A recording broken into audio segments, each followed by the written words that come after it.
Once upon a time at the Circus Circus Reno arcade, I got kicked in the face by M. Bison in a game of Street Fighter II, causing me to promptly yell fudge. This was met with much giggling by a 12-year-old boy who seemed thoroughly amused by my choice of language. Yes, I don't like using bad words, you little punk. Now get off my PG-rated lawn. Dennis the Menace aside, this period sparked my love for the Street Fighter series. As someone who grew up on beat-em-up side-scrollers such as Double Dragon and Battletoads, the concept of a fighting game with solid controls that required you to input joystick and button combinations to pull off special moves was as cool as a scoop of double, fudge ice cream.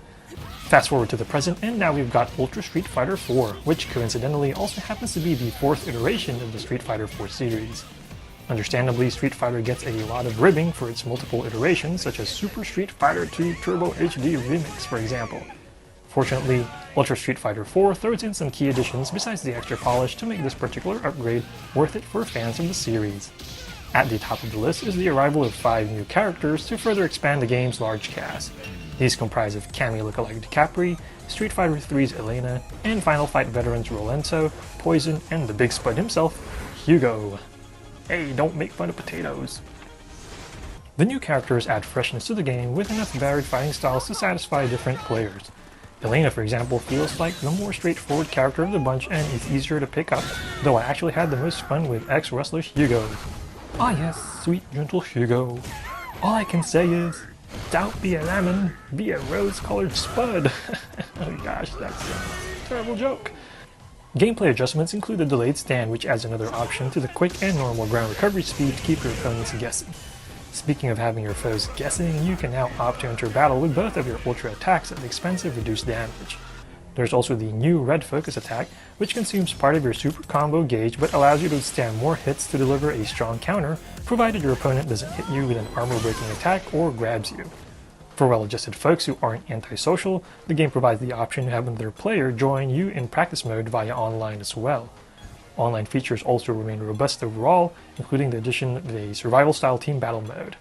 Other features include the ability to upload to YouTube and watch replays as well. One thing I do wish the game had was a quick continue option, at least when you're playing arcade mode offline. Unless I'm missing something, the game takes you back to the character select screen instead of allowing you to quickly continue a fight with the same character after you lose against the computer. This can be annoying when you find yourself struggling at higher difficulties against M. Bison or Seth, for example, and simply want to continue the match right away. Some folks might also decry some of the changes as a crutch for less skilled players, though elite fighters will still dominate newcomers regardless.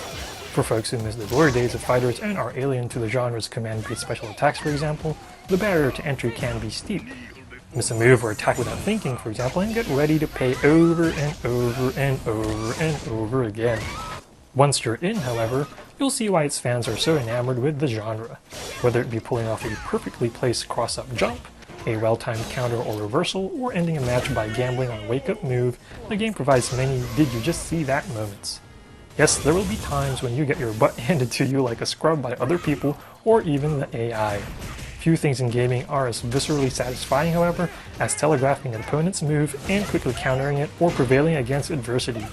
These include grabbing that chrome dome Mr. Clean wannabe cheapskate Seth out of a teleport and plastering him with Hugo's moonsault press. I am a big potato. That or being on the receiving end of a major beatdown from an opponent like Zangief, who I always have trouble with for some reason, and managing to pull off a comeback and prevailing in the end with just a sliver of your health. Ultimately, Ultra Street Fighter 4's appeal largely depends on your view of the genre. If you're not a fan and doing a simple fireball feels like advanced calculus to you, then this game won't float your boat.